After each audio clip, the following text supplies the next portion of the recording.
Olá, vocês todos que nos assistem, canal Teopraxia começando mais um vídeo. Visto que está chegando, o aniversário da Reforma Protestante, nós vamos fazer dois vídeos acerca desse assunto. E hoje nós estamos começando o primeiro vídeo, vamos falar acerca da história da igreja. A história da igreja desde o início ali em Jesus, em Atos dos Apóstolos, ali com as doutrinas dos apóstolos formalizada pelos apóstolos, e depois também com o início da Igreja Católica, institucionalização da Igreja Católica. Nós vamos falar também um pouquinho antes da Reforma Protestante e chegando na Reforma. Nós vamos falar um pouquinho acerca, será que antes da Reforma Protestante não existia igreja fiel? Será que a Reforma Protestante ela trouxe a igreja de volta? Ou existiam pessoas que permaneceram na palavra, que sofreram, como Jesus falou que iria ser assim, que vocês iriam morrer, seriam entregues às cortes, aos tribunais, pai contra filho, filho contra pai. Será que isso acabou até o ponto inicial da Reforma Protestante? A Reforma Protestante foi essencial para que a igreja voltasse ou existia igreja? Então nós vamos conversar acerca desse assunto.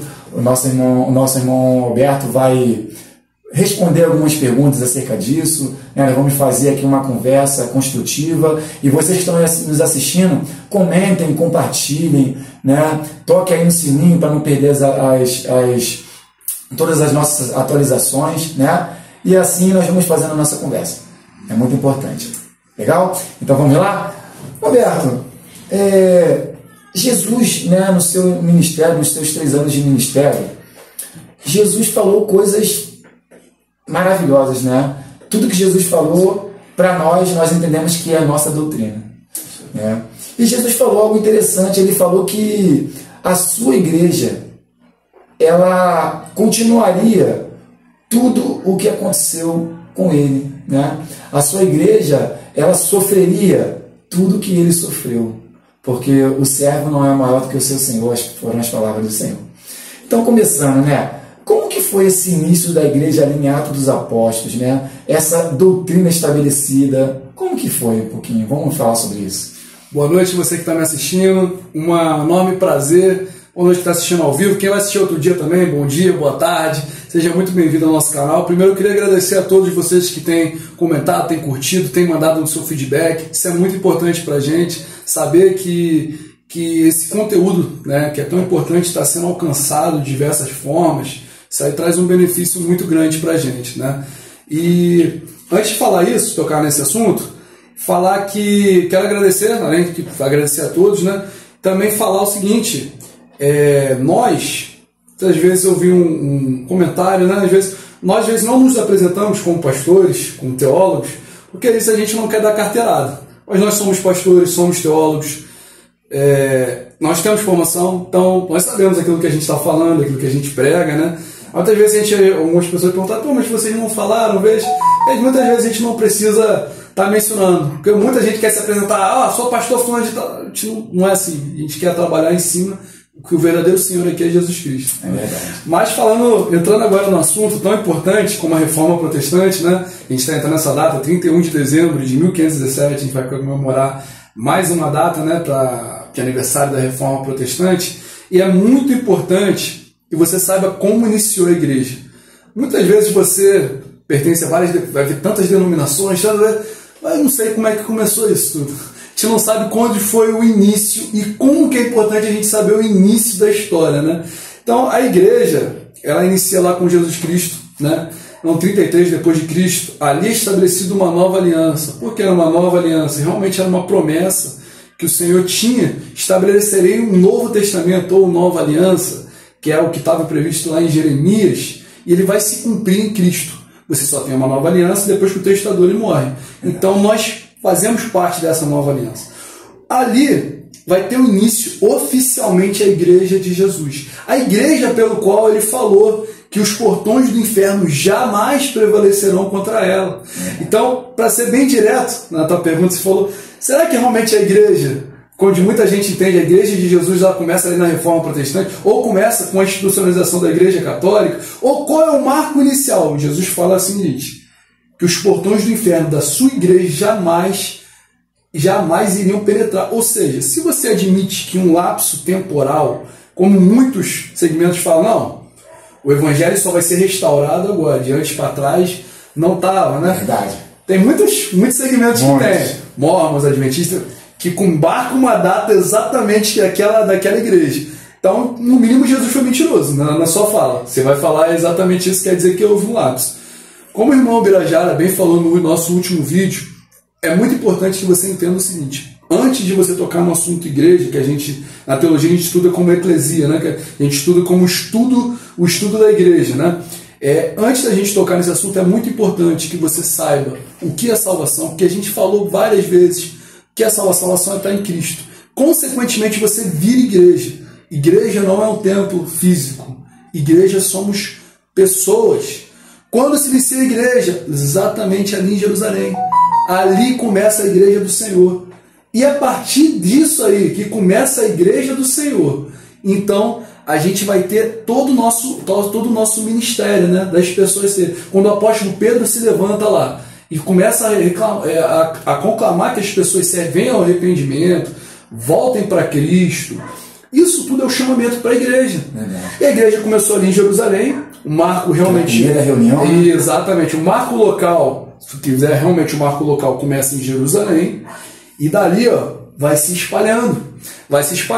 E quando as pessoas queriam, uma frase muito notante que você note em Atos, que duas frases, né? Primeira frase, que vão falar para o apóstolo Pedro: nós nos proibimos diretamente que vocês anunciem essa palavra, que anunciem, e Pedro responde: tem que se obedecer a Deus, mas não aos homens.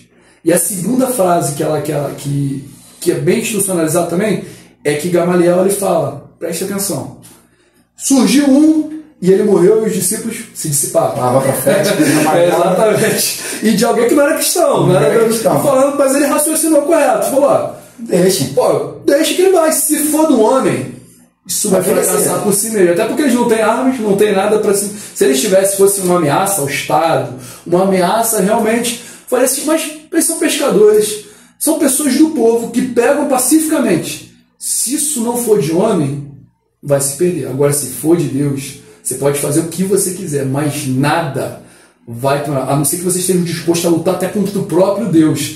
Então, isso foi quase uma palavra profética, isso entrou no coração, que realmente eles começaram a perseguir a igreja em Jerusalém e dispersaram. Só que aonde as pessoas estavam dispersas, eles estavam levando a palavra de Deus, porque aquela palavra já tinha modificado o ser, o Espírito Santo já tinha convencido, e aonde tinha uma pessoa, estava sendo anunciada a palavra de Deus. Verdade. E você tocou nesse assunto maravilhoso, né? Aquela primeira reunião, né? Quando Jesus ele veio ressurreto, se apresentou para os seus apóstolos, né? Para os seus discípulos, e ele falou assim: esperar e ficar em Jerusalém até que do alto sejais revestido do Espírito Santo, né?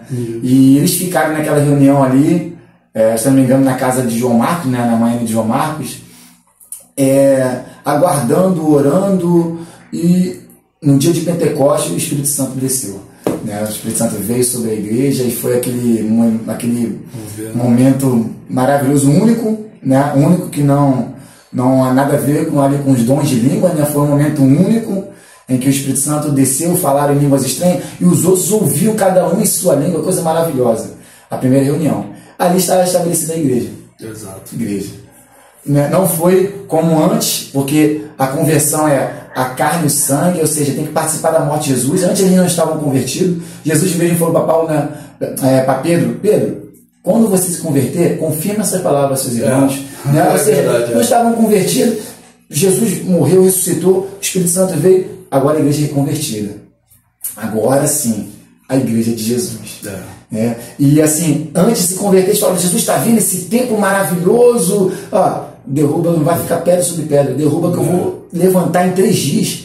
A sua morte, a sua ressurreição, ele levantou em 3 dias. o seu corpo, a sua igreja. Exatamente. Não é aquilo que nós falamos, a casa para a sua própria morada. Exatamente. Né? E na palavra de João, vai falar que o verbo tabernaculou conosco, fez um tabernáculo. Aqui o próprio Deus fazendo o seu tabernáculo com os homens, mostrando esse exemplo para a gente, né, que a gente tem. Então, ali a gente tem início realmente a igreja de Jesus. E dali em diante, começamos a ter bastante ganho. E o principal, Estevão foi o nosso primeiro mártir, né? O primeiro apologético, né? O primeiro que realmente defendeu, morreu por defender a sua fé. Dali teve vários que se levantaram, mas um especial vai ser importante para a gente, que é Paulo de Tarso, que é o Saulo, né? Que era um anti-Saulo que virou Paulo. Por que ele é importante? Porque ele vai se representar uma figura para o gentio. Ele e Pedro, mas propriamente Paulo é chamado apóstolo dos gentios. Porque até então, aí você vê que Jesus levanta algo puro, mas os homens, eles tendem a ir para a religião. Os homens, todo momento. Exatamente. Ficaram muito tempo no judaísmo. Muito tempo que remido a 613 itens. Mas Jesus fala, quando aquilo que é perfeito vier, o que é imperfeito desaparece. Aquilo que era sombra do passado tinha que desaparecer, porque aquilo era só aquilo que iria ser uma projeção do que ia ser perfeito. Porque Deus o tempo todo nos chama para a liberdade.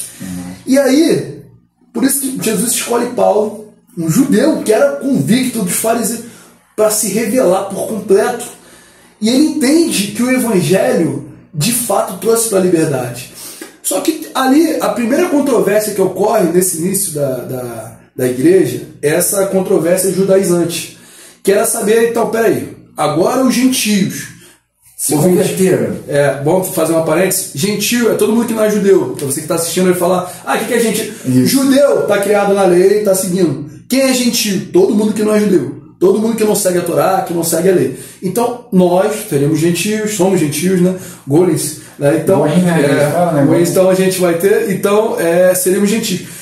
Para que nós fôssemos alcançados por Cristo, então a gente vai ter que fazer as mesmas regras, guardar o sábado, circuncisão, festividade. 613 pontos. Tem gente que tanto defende, né? Ainda tem. A gente vai falar muito disso aí, que a gente vai ter isso. Mas essa foi a primeira controvérsia dentro da igreja. Alguns se levantaram, não, os gentios também têm que ser circuncidados, eles têm que entrar no pacto abraâmico, têm que entrar no nosso pacto para entrar, outros não, outros nem queriam chegar próximo dos gentios. Eles estão aceitos, mas... Pedro, né, que Paulo teve que ir lá dar uma palavra ali dura para ele poder voltar a entender, né? Ele realmente... Então, exatamente. O que muita gente faz isso hoje em dia, né? Quer virar a cara pro outro, fala de um jeito, mas não, na verdade... Né? E Paulo, quando ele se levanta para isso, trouxe de volta, dizendo o seguinte, os gentios são tão salvos quanto nós. Todos nós carecíamos de graça do Senhor. Nós vimos o Espírito Santo descer sobre exatamente. Eles, entrar neles, né? E sem pedir nada. Foi só pelo Senhor mesmo. E por isso que a gente, muitas vezes a gente recorre, que realmente a gente não sabe quem é o autor da carta dos Hebreus, mas parece que é muito com Paulo, pode ser um dos discípulos dele, mas ele fala o tempo todo assim, ele faz um histórico, que desde Abraão, todo mundo é justificado pela fé. Pela fé, Abraão foi aceito. Pela fé, ou seja, desde o Antigo Testamento, o homem é manifesto pela graça e através da fé. Só que isso era de forma implícita, aquilo que ficou explícito ao Senhor. Ou seja, onde abundou o pecado, superabundou a graça de Deus. Então essa foi a primeira questão. Então houve o concílio de Jerusalém. Foi o primeiro concílio da história da igreja, que ocorreu ali em 345, isso, foi mais ou menos 15 anos depois da morte de Jesus, 345, depois da morte e ressurreição, mais ou menos, voltam lá para a igreja em Jerusalém, aí reúnem os apóstolos, reúnem os presbíteros, que são os anciãos, os representantes da igreja, reúnem e discutem.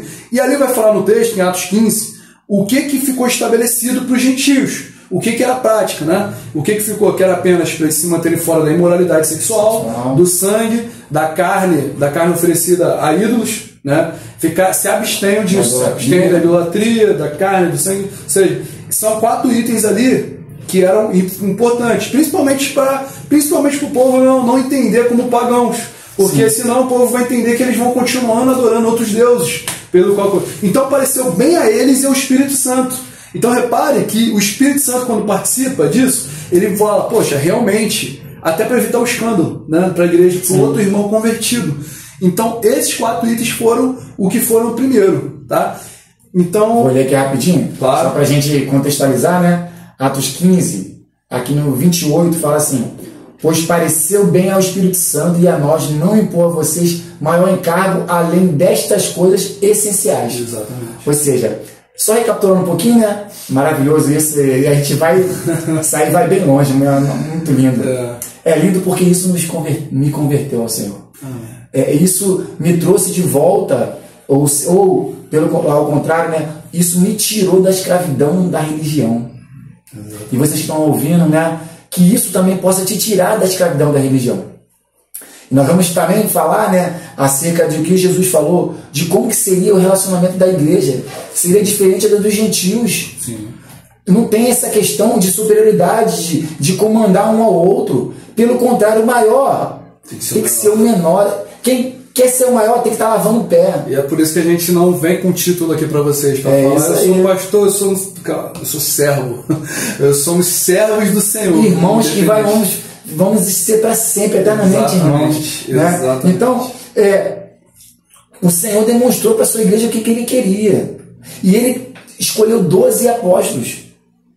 Né? 12 apóstolos para trazer a doutrina para a igreja. Aí nós vemos ali em Atos 2, a partir do 41, falando que eles permaneciam na comunhão, no partir do pão e na doutrina dos apóstolos. Essa é a igreja, como o irmão Alberto mesmo falou, né, que o inferno não prevaleceria sobre ela. Exatamente. A partir de Jesus até a sua vinda, o seu retorno, né, não tem lapso temporal, não tem como período intertestamentário, né, ali aqueles 400 anos mais ou menos, sem, não tem. O Senhor está com a sua igreja, ele prometeu que aquele que amasse a ele, guardasse a sua palavra, ele viria e fazer morada, e faria morada. E essa morada é eterna, no coração da igreja. Não teve fim da igreja. A partir daqui de Atos, de início de Atos 1, até hoje, somos a mesma igreja. A gente separa a igreja primitiva, né, a igreja contemporânea, a gente separa somente para contextualizar e falar. Mas nós somos a mesma igreja. Então, permanecer na doutrina dos apóstolos. Amém. E pode falar? Não, pode falar. Pode. E esses apóstolos, como, né, existe uma discussão, qual é o 12º apóstolo e tal, tirando essa discussão, né, mas ninguém nega que Paulo foi chamado por Jesus, ele é um apóstolo chamado por Jesus. Porque apóstolo é enviado, né? Apóstolo significa enviado, a gente vai falar mais à frente em um outro vídeo acerca dessas questões, né? Mas Paulo fala assim, olha, eu vos escrevo para que vocês não vá além do que está escrito. Exatamente. Esse é o ponto, né? Esse é o ponto. Não vá além do que está escrito. Então, a doutrina foi estabelecida pelos apóstolos. E o que um apóstolo fala? Não vá além do que está escrito. E em outra, esse foi em 1 Coríntios, né? Sim. Em Gálatas, se até nós, apóstolos, ou um anjo no céu, vir trazer outro evangelho, seja amaldiçoado. Exatamente. Para finalizar essa contextualização, lá em Apocalipse, nos últimos capítulos de Apocalipse, quando fala da Nova Jerusalém, fala que o muro da Nova Jerusalém, o fundamento tem o nome dos 12 apóstolos. Ou seja, simbolizando para nós que na Nova Jerusalém está cravada que o fundamento, o que é um fundamento? É para permanecer firme, para ficar firme. É o nome dos apóstolos, a doutrina dos apóstolos. Então, né, Alberto, trazendo de volta aqui, né? Qual é a doutrina da igreja? A doutrina dos apóstolos. E o que nosso irmão Alberto trouxe aqui agora, acerca do primeiro concílio ali de Jerusalém, foi estabelecido pelos apóstolos, que tem autoridade para trazer a doutrina para a igreja. O único que tem autoridade foi os 12 apóstolos, né? Hoje nós permanecemos, permanece esses 4 pontos, né? Pode falar. Exatamente. E nesse ponto aí, em Atos, capítulo 2, você pode acompanhar na tua Bíblia, ele vai falar no 41 e 42. Vai resumir isso aqui, vai falar assim, ó, muitos acreditavam na mensagem de Pedro e foram batizados. Naquele dia, quase 3.000 se juntaram ao grupo dos seguidores de Jesus e todos continuavam firmes na doutrina e nos ensinamentos dos apóstolos, vivendo em amor cristão, partindo o pão juntos e fazendo orações. Nossa. Isso aqui é o fundamento. Eles estavam na doutrina dos apóstolos. Mais à frente vai falar, partindo da doutrina dos apóstolos, que é o fundamento da nossa fé. Quem podia ditar doutrina para a igreja? E somente eles eram os apóstolos. Não adianta você inventar, você está numa igreja e você vai falar assim, ó, o meu apóstolo me revelou. Ele pode até se chamar de apóstolo no sentido de enviado, não apóstolo no sentido funcional.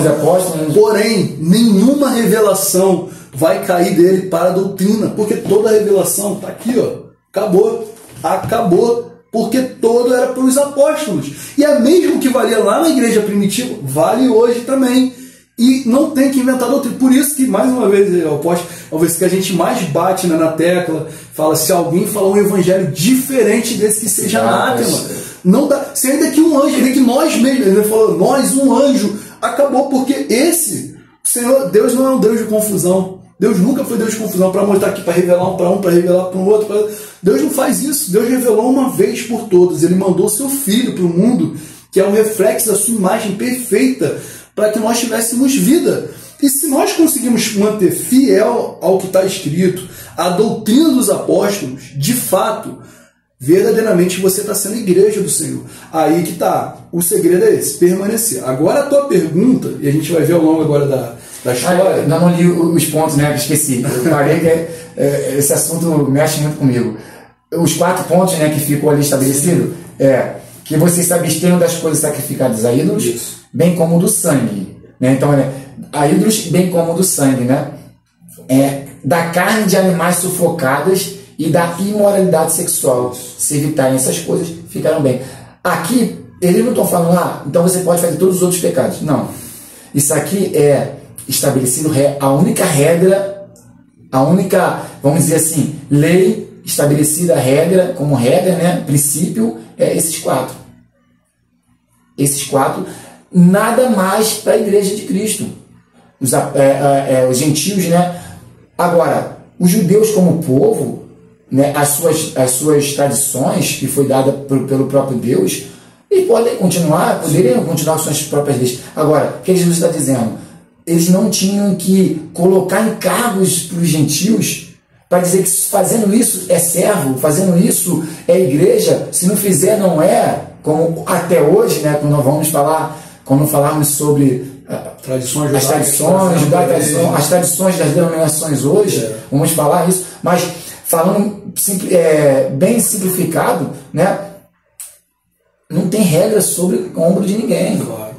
É coração, é guardar a palavra no coração e viver conforme o chamado de Deus para a sua igreja, santidade, né? Teve uma vez só, não vou estender esse assunto não, mas teve uma vez que um pastor chegou e falou, então é muito fácil, então é muito fácil. O evangelho nunca foi para ser cargo pesado. Quem disse que tem que ser pesado, tem que ser... É porque o cara a religião faz isso, mas Cristo não faz isso. Mas não vou entrar nesse assunto ainda não, senão a gente vai estender. Mas esse assunto estende. Mas então o que aconteceu? Então teve esse concílio de Jerusalém, e aí foi decidido, foi levado aos gentios, que essa deveria ser a realidade. Enquanto isso, o apóstolo Paulo, ele fez 4 grandes viagens missionárias, né? Por entre todos. E ao longo dessas viagens ele era preso, era chibatado. Dentro dessas prisões, ele mandava exatamente as cartas que nós temos hoje no Novo Testamento. Ele orientava as igrejas que estavam em Corinto, as igrejas que estavam em Galácia, em Éfeso, em todas as outras cidades. Esses são os registros que a gente tem. E é interessante que é lógico que iam tentando se levantar divisões. Tem uma especial que vão falar assim para ele, que ele vai orientar a igreja, né? De Corinto, né? Que vai falar da igreja de Apolo, uns de Apolo. Sim, Corinto. Eles vão querer se levantar. Ele vai falar para ele. Um está querendo ser melhor. Nós somos de Apolo, nós somos de Paulo. E ele dá um puxão de orelha e fala para ele. Foi Paulo ou Apolo que morreu por vocês, que morreu na cruz por você? Porque o que ele estava falando, na verdade, é que a igreja é uma. Que a igreja é uma, não interessa se você gosta mais de um, ou gosta mais de outro, ou o jeito de pregar de um, nós somos pessoas diferentes. Ele tem um jeito de pregar, eu também tenho outro jeito de pregar, mas a nossa doutrina é o mesmo, porque não tem como fugir disso. Embora nós possamos pensar em outras questões de forma diferente, a nossa doutrina é a mesma, é o mesmo Cristo. Nós podemos falar de forma diferente, mas a mesma mensagem. Nunca a mensagem de forma distorcida. Agora, se ele falar um Jesus diferente do meu, aí não. Aí significa que nós não temos a mesma doutrina. O meu Jesus aceita uma coisa, o meu Jesus não. E o teu já aceita aquilo que o meu não aceita. e assim vice-versa. Isso é horrível, né? Isso é que é distorcer. E isso, às vezes, nos causa assim, uma indignação. É da mesma forma que a gente fala assim, quando você vê uma pessoa boa sendo manchada de reputação por algo. Imagina a palavra de Deus, a palavra que ele deixou sendo deturpada, muitas vezes para ganhar dinheiro, muitas das vezes para fazer a próprio interesse humano, né? Verdade.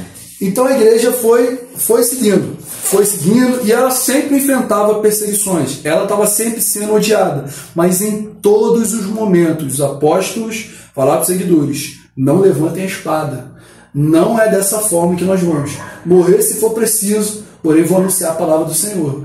E isso, o cristianismo, esse cristianismo puro, eu desafio qualquer outra fé que tenha sido da mesma forma para ser se propagada. Não uma religião, não uma forma assim, ó, que vai ficar num canto. Mas o evangelho tinha que ser espalhado para toda a terra, para todas as pessoas. E aí, o que acontece? Agora eu vou entrar na parte histórica. Roma, ela entendia muito bem o que significava religião para eles. A religião e a política mandavam lado a lado. Porque para você escolher os seus sacerdotes, seus líderes políticos, tinha que ter agrado com o Estado. Roma tinha que permitir, E para eles era muito fácil. Por quê? Os persas eram assim, eles tinham tal divindade. Tá, beleza. Ele tinha muito a ver com a nação, os judeus eram assim, que era um povo separado, eles podiam realmente ter um sacerdote, mas eles mesmo assim, eles tinham permissão de Roma, para quem era o sacerdote, quem era escolhido, o rei tinha. Ficou político, né? Tanto que tinha disputa entre os saduceus, se você for olhar na Bíblia, tem os saduceus e os fariseus, eram quase que partidos políticos que iam entrar, um tentava acusar o outro, para tentar chamar, às vezes. Paulo uma vez na acusação dele, uma vez até ele se valeu disso, né? Para tentar jogar um contra o outro ali, para fazer. Para poder sair um pouquinho tentar sair da confusão. Exatamente. Então, o cristianismo, diferente disso, ele não tinha para nacionalidade, não tinha par político, não tinha aliança com o Estado, não tinha, pelo contrário, era qualquer um. E a promessa era vindoura. Era um sofrimento, sim, mas uma paz universal, uma paz vindoura que vinha. Isso era para todas as pessoas, para todas as nacionalidades, para todo mundo. Isso era diferente e Roma não entendia isso. Ficava com medo. Peraí, pode ser romano, pode ser grego. Cara, eles vão se juntar todo mundo e vai tomar o poder. Exatamente. E alguns tentaram várias vezes, até mesmo depois da morte dos apóstolos, e o tempo todo, os presbíteros, os líderes da igreja, lembre-se dos vossos valorosos apóstolos, vossos profetas, do vosso Senhor que padeceu. Nosso reino não é desse mundo. Não queremos mudar aquilo que é a sociedade, mas nós esperamos no Senhor. Né? Isso é um ponto fundamental, porque o que acontece? A igreja ela sofre uma primeira grande perseguição lá por volta do ano 70, 67, 80, quando acontece com o imperador Nero, acontece o grande incêndio de Roma. E aí ele vai e culpa os cristãos. Ele culpa os cristãos disso, né? Muita gente sabia que não era, que ele também... Muita gente não gostava dele também, mas enfim. Eles pegam os cristãos, principalmente aqueles de Roma, e aí acontece, muito provavelmente nesse período acontece o martírio de Pedro, de Paulo e de tantos outros cristãos que foram jogados na arena. Eles eram literalmente jogados na arena vivos, devorados. Ou à noite botavam-se em chamas e acendiam fogo para iluminar a cidade. Cabeça para baixo, né? Na cruz de cabeça para baixo. Aí tem a tradição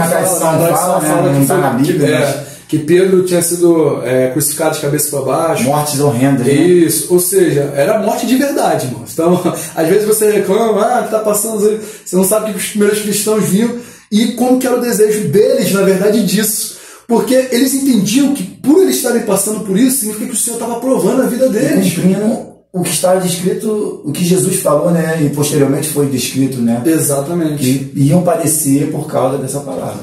E você falou algo muito interessante, Alberto.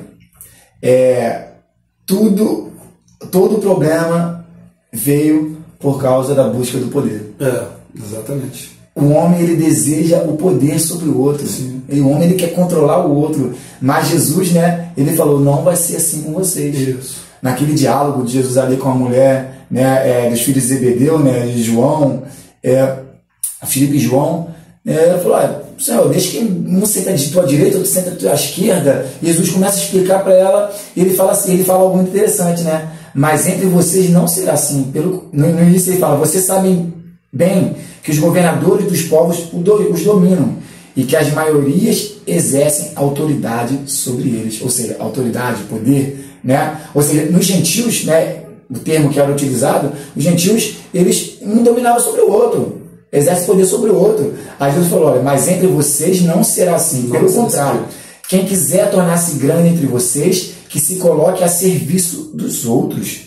E quem quiser ser o primeiro entre vocês, que seja servo de vocês, tal como o Filho do Homem, que não veio para ser servido, mas para servir e dar sua vida em resgate de muitos. Então, ou seja, essa busca pelo poder acabou permitindo em que o mundo, em que o adversário, né, em que Roma se infiltrasse no meio da igreja, entrasse e começasse a tirar aos pouquinhos o que foi estabelecido pelos apóstolos. Exato. Primeiramente por Jesus, depois pelos apóstolos, né? E em cima disso que o irmão Belajara falou, é importantíssimo isso, a gente entender quantos e quantos não tentaram subornar os presbíteros para tentar, não, você domina, você só me mostra ali e acabou, eu não me vendo. A gente fazendo um paralelo, interessante hoje, né? Tantos querendo fazer aliança com o Estado, tantos querendo defender aliança com governos de vez e se vendendo e falando de política no meio da igreja, falando literalmente vendendo Cristo para as pessoas, veja. Algo que era impensável fazer isso no primeiro século. Isso era visto como traição pelos primeiros cristãos, fazer algo desse tipo. E hoje a gente vê como forma tão natural. Então, entenda, você que está assistindo, como é importante a gente entender essa volta para a primeira igreja. Para essa igreja que nunca morreu, que ainda continua de pé até hoje. Mas que no final é tão pouco achada, porque as pessoas gostam de mascarar. Então o que aconteceu? Voltando ao 20, aí o que acontece? Os apóstolos, aos poucos eles foram morrendo, né? O último foi o apóstolo João, que foram. E aí começa nesse primeiro período do século I, aqueles que foram os discípulos dos apóstolos, né? Que a gente conhece como, a história conhece como pais da igreja, ou padres da igreja. Teologicamente é chamado assim, né? Padres da igreja. Que são, do primeiro século, a gente vai ter Inácio, Clemente, Policarpo, que são os principais líderes, né? E o que eles vão falar, aí é muito bom, legal quando a gente estuda a patrística, eles vão falar exatamente o que os apóstolos falaram. Exatamente. Continue firme na doutrina dos apóstolos. Não saiam. Sabe, uma frase que Policarpo, quando ele é entregue a... E ele já velhinho, com 85 anos, já entrega ao martírio. O imperador fala, cara, você é velho. Pô, nega esse Jesus. E acabou. Ele fala, como posso eu negar o meu rei que me salvou? Tenho servido 85 anos e ele nunca me fez mal. E quando ele vai ser lançado lá na fogueira, quando ele vai ser morto, aí o que acontece? Ele começa a gritar e fala, ó Senhor Deus Todo-Poderoso, eu te louvo e te agradeço por me fazer digno de achar entre os teus mártires, que mártir é realmente testemunha. Vós sois minhas testemunhas. A palavra significa testemunha. Tem gente que quer mudar, mas vocês são meus mártires. Mas por me fazer digno de achar entre os teus mártires. E essa palavra é tão linda, né? Só fazendo um corte rapidinho. Essa palavra é tão linda que testemunha é mártir. Para testemunhar Cristo, morre espiritualmente, principalmente, né? O principal, espiritualmente, se você morreu para o mundo, né? O seu eu foi morto para viver uma nova vida, a vida em espírito, né? E também mártir fisicamente, porque Jesus falou que seria assim. Sim. Aí, né? Trazendo para o que você falou, né? A patrística, né? Como teologicamente é chamado, né? No estudo da teologia, é um dos temas dos estudos sistemáticos, né? A teologia sistemática. Tem esses apóstolos, né? Esses, como fala, presbíteros, né? Bispos da igreja, eles permaneceram, como você mesmo disse, fiel à doutrina dos apóstolos, até um determinado período. Né? Até um determinado período, até quando começou a iniciar ali a institucionalização, né?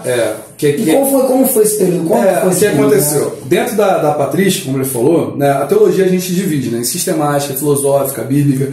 Falando da teologia sistemática, que é o que a gente vai começar a estudar, histórica, teologia histórica também a gente vai entender. Esse período da patrística a gente divide em 3 períodos. O primeiro é o apostólico. É justamente esses que conviveram com os apóstolos, né? E exatamente daí vem o nosso Novo Testamento, nossa nova aliança.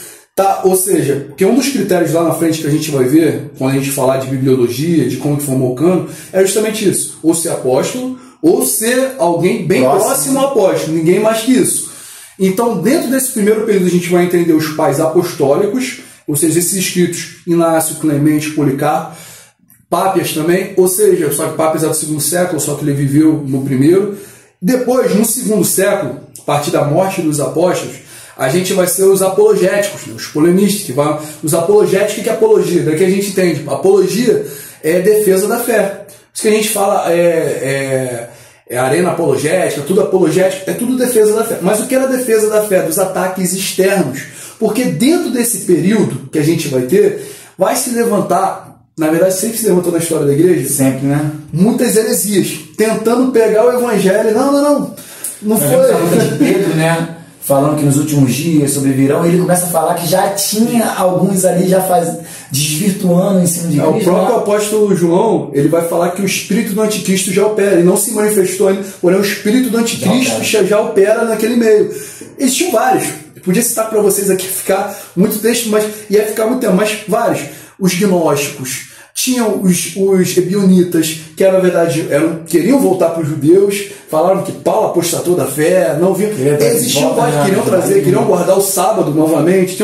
Existiam vários grupos e os presos voltavam. Vamos continuar na palavra do Senhor, vamos continuar da doutrina do Senhor. Então, esses foram os pais apostólicos, os apologéticos, foi o que realmente. Eles lutaram contra a fé, eles lutaram a favor da fé, contra aqueles que queriam deturpar a fé, seja de forma herética ou seja contra a fé. Por exemplo, Tertuliano era um que defendia o cristianismo contra o Império Romano. O Império Romano não entendia. Falava, eles bebem de vinho, bebem do sangue de Jesus, eles são canibais. E ele mostrava que não, né? Muitos eram filósofos, muitos eram escritos, não eram cultos. Então eles faziam essa defesa do evangelho, faziam essa defesa da parte, né? Então, até mais ou menos 313. Por que acontece 313? A partir dali já começa... Aí o que acontece? Então a gente tem esse período aí, que vai ter 3 grandes perseguições. Na época de 70, depois 250 no Imperador Décio, e depois em 313, mais ou menos em 301, 313, acontece a última grande perseguição. É como se fosse assim, um time que tá perdendo, tá no finalzinho tá nos acréscimos, e agora é tudo ou nada. Aí o Imperador estava dividido e começou a perseguir bastante gente. E aí o que acontece? Dentro disso, claro que tinham cristãos autênticos, que verdadeiramente não se negavam para Jesus, porque você podia descumprir tudo, mas negar Jesus nunca, hipótese alguma, valer a tua vida, não vou negar Cristo. Agora, nem todo mundo era assim. Tinha gente que negava Cristo.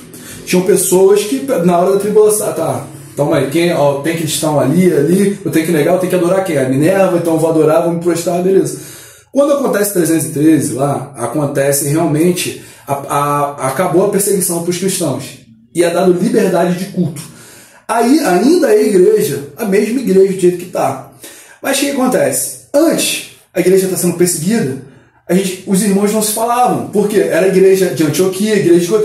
Não dava para eu me juntar com ele assim, você escrevia por carta, viu? Então era normal que às vezes o culto fosse de uma forma desigual, porém sempre a doutrina permanecendo na mesma. Aí o que acontece? Quando começou a 313, e aí começa essa liberdade de culto, aí existem aqueles que apostataram, falam termos, mas que negaram Jesus, que eles negaram Jesus, e agora eu vou voltar para Jesus, agora não tem mais perseguição, agora eu vou voltar para Jesus. Aí surge a primeira controvérsia, né? A controvérsia no meio da igreja, a controvérsia donatista. Porque o que acontece? Novaciano se levanta, ele vai falar assim, não, peraí, vocês vão botar agora como bispo de uma igreja alguém que negou Jesus no passado? Não veja bem, não é bem assim, porque a igreja aí já começa também a ter, colocando os bispos, já começa a assumir, não aqueles que estavam mais, o que eu correto? O que é um presbítero, um ancião? Aquele que é mais antigo na igreja, aquele que está mais próximo. Mais experiente. Não aquele que quer ter um cargo próximo ao imperador, aquele que vai falar mais bonito. Não é isso. É aquele que realmente está pronto para defender. E aí a gente vai falar depois, não vou abordar muito desse tema, sobre essa parte dos cargos, né, dos cargos eclesiásticos. A gente vai abordar no outro vídeo, para não ficar estendendo. Mas ocorreu essa controvérsia donatista. Eles falaram, não, peraí, vocês vão ficar, e o imperador tá beleza, a gente vai sair. E aí por isso que a igreja na África, a igreja etíope, começa a se desvirtuar. E por quê? Eu não aceito mudar a palavra do Senhor. A palavra do Senhor é uma só. Então aí já começa.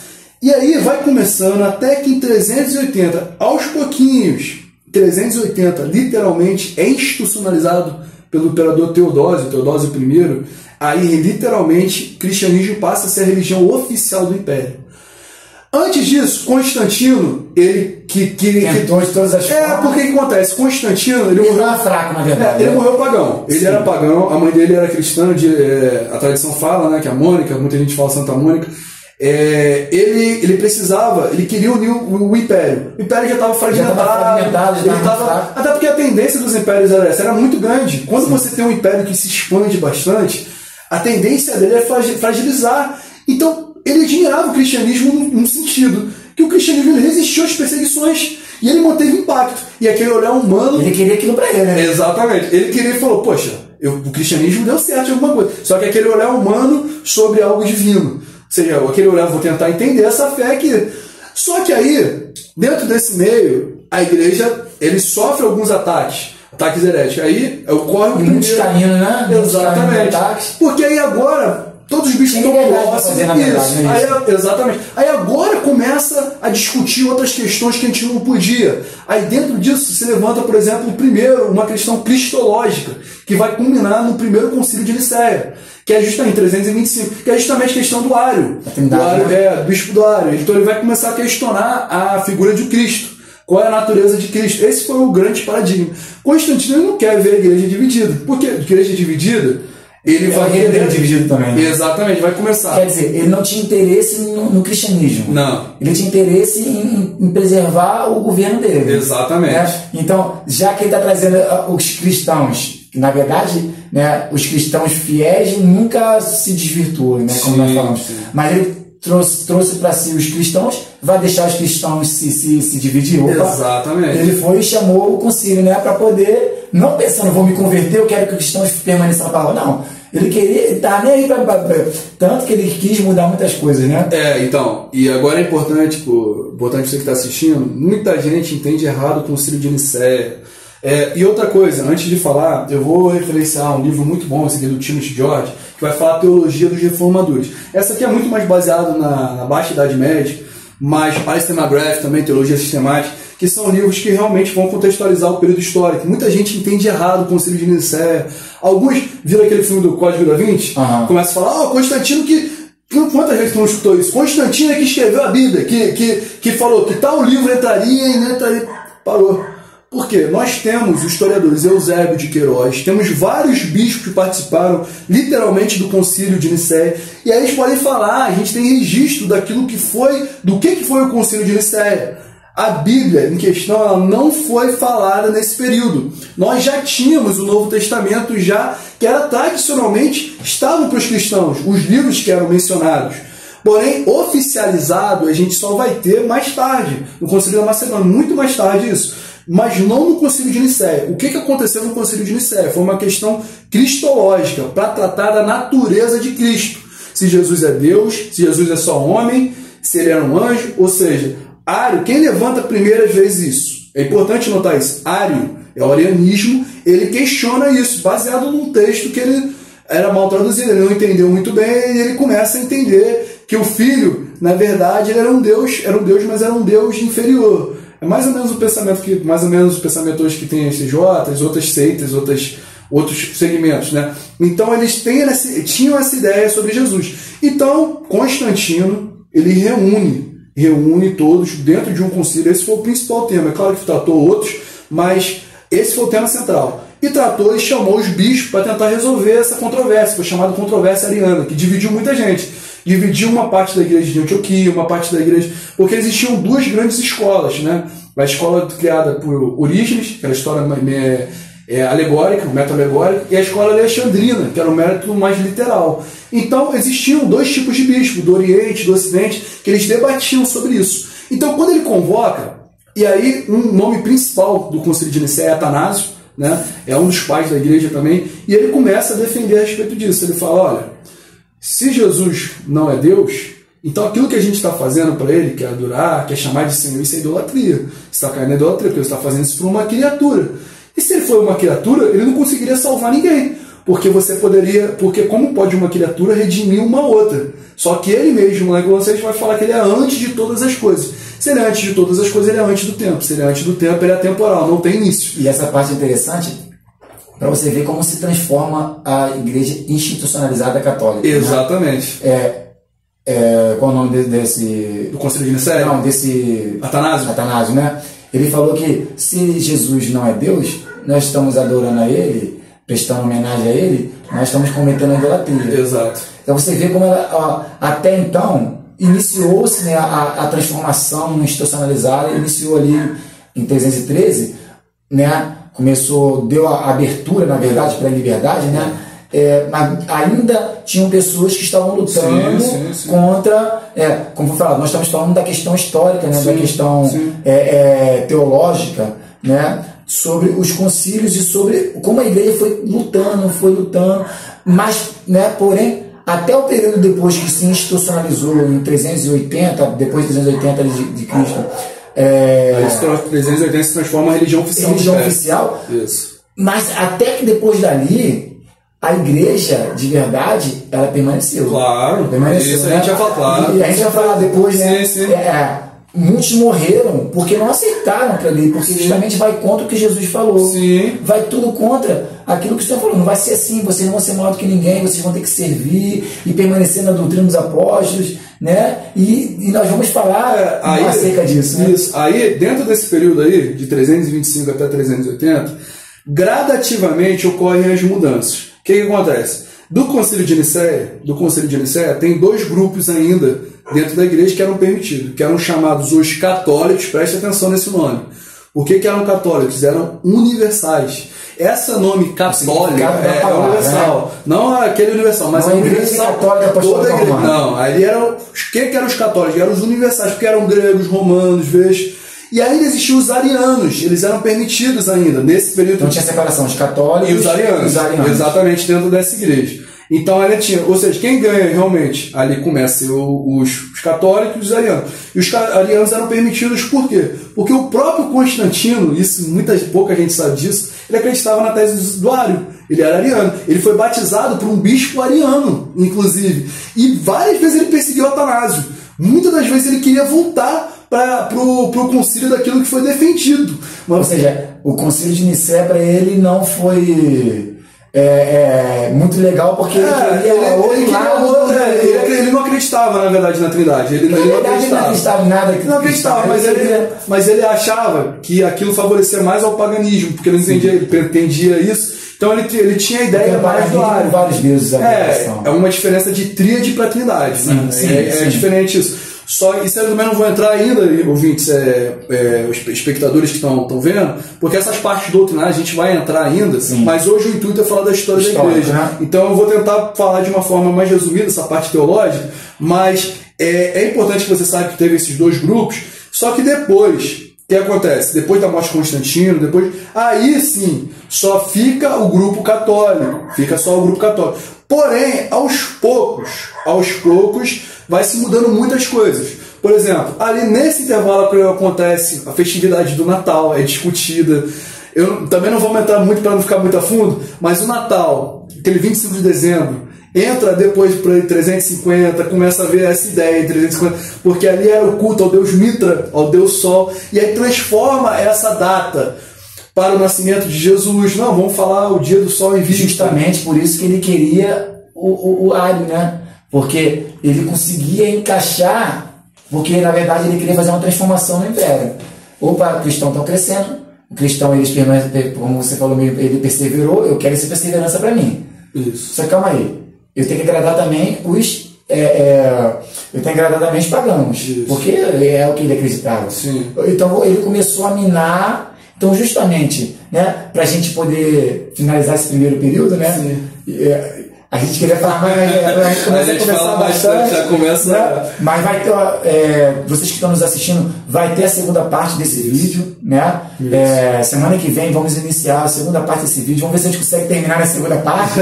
Não sei se vai dar, né? Mas assim, resumindo tudo isso, né? Por que não a igreja fiel, mas porque a igreja religiosa se perdeu? Porque justamente se esqueceu das palavras de Jesus. Exatamente. Se esqueceram. Jesus falou que não haveria aceitação no mundo para a igreja. E justamente desse período, que tanta gente... Aí começou, não, vamos fazer uns templos. Eles se reuniam em casa. Estavam acostumados a reunir em casa. Sempre em casa. A maioria, aí os cristãos não queriam isso, porque sabiam, vários, temiam, que quando começasse a colocar templo religioso, templo, lugar de coisa... E o império iria começar a decidir o que eu posso fazer e o que eu não posso fazer. Ia ter uma substituição do papel da palavra de Deus para a palavra de um homem. E muitas das vezes aliançá-lo com aquilo que era interessante para o Estado. Sim. E é o que acontece. Quando você tem essa aliança do Estado, né, com a religião, você começa a imposição. Então vários ali começaram a sair de Roma. Vários continuaram. E aí que eu falo, a igreja continuou de fé. A igreja continuou de fé.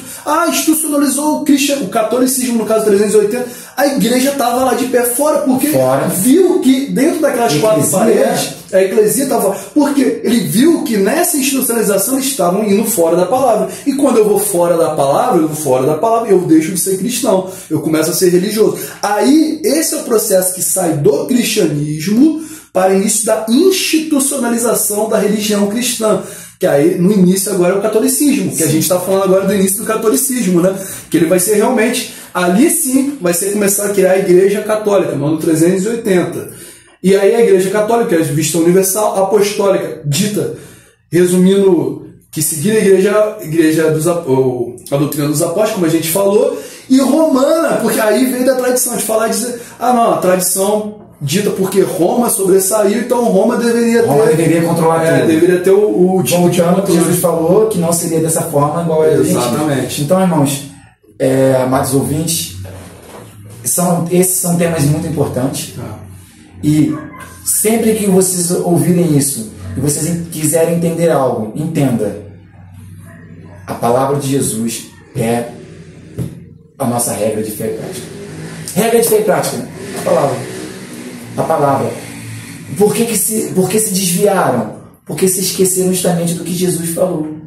Então, não há abertura de aceitação do mundo para a igreja. Com certeza. Não há. Aí, né, só para finalizar... Não é a gente que tem que se adequar ao mundo, é o mundo que tem que se adequar à palavra de Deus. O mundo, isso aí. Então, por exemplo, vamos contemporaneizar tudo que nós falamos.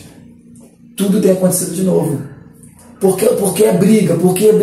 Porque só é certo, nós vamos falar um outro vídeo sobre isso também, sobre desigrejados. Vamos falar que isso é muito importante nos nossos dias. O que é ser desigrejado? Para nós, desigrejado é não ser igreja de Cristo. É não estar na palavra. Exatamente. Mas para a religião, desigrejado é não ter uma denominação. Não ter uma parte denominacional religiosa. Ou seja, não tem o CNPJ, é desigrejado. Mas só que o CNPJ... É uma concessão do Estado.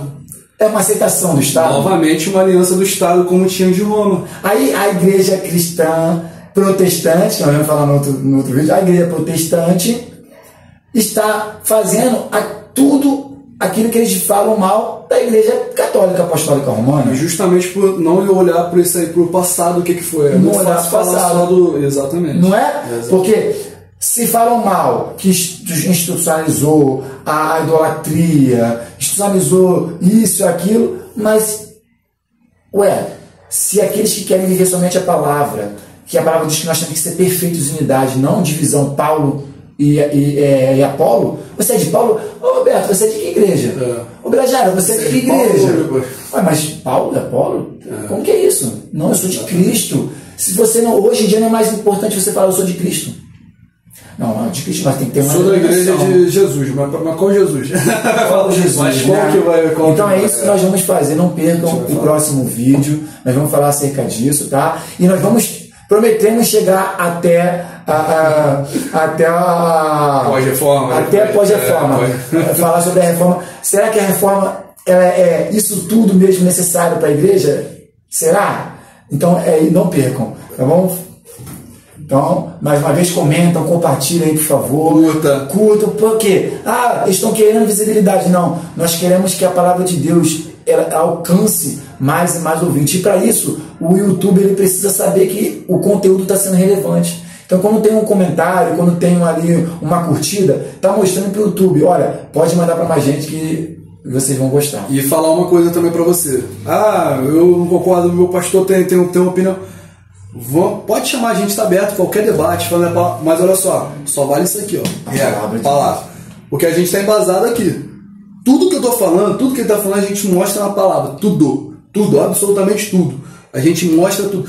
Agora, não adianta você falar porque fulano falou, porque eu acho isso, porque eu acho daquilo. Até mesmo as práticas históricas, a gente está referenciando, está mostrando para vocês, trazendo livros, trazendo de acordo com alguns historiadores e tudo. Até mesmo isso. Mas, fundamentalmente, mesmo que a gente não conhecesse história, você não precisa, para você seguir a Cristo, você não precisa disso. Eu falando com você, a parte teológica, realmente eu gosto, é a paixão. Mas, se eu não conhecesse nada disso, se eu só conhecesse a Bíblia, tá valendo. Porque isso aqui é inerrante. Se você ficar somente com isso, acabou. Não interessa. Todas as brigas contra Tá tudo na palavra. Tá tudo na palavra. Não pensava, isso aqui é só algo pra gente contextualizar o que já foi no passado. A história. Porque a história é legal disso, né? Sim. É pra não cometer os mesmos erros do passado. Só que a gente comete. É isso. Então, fiquem na paz de Deus.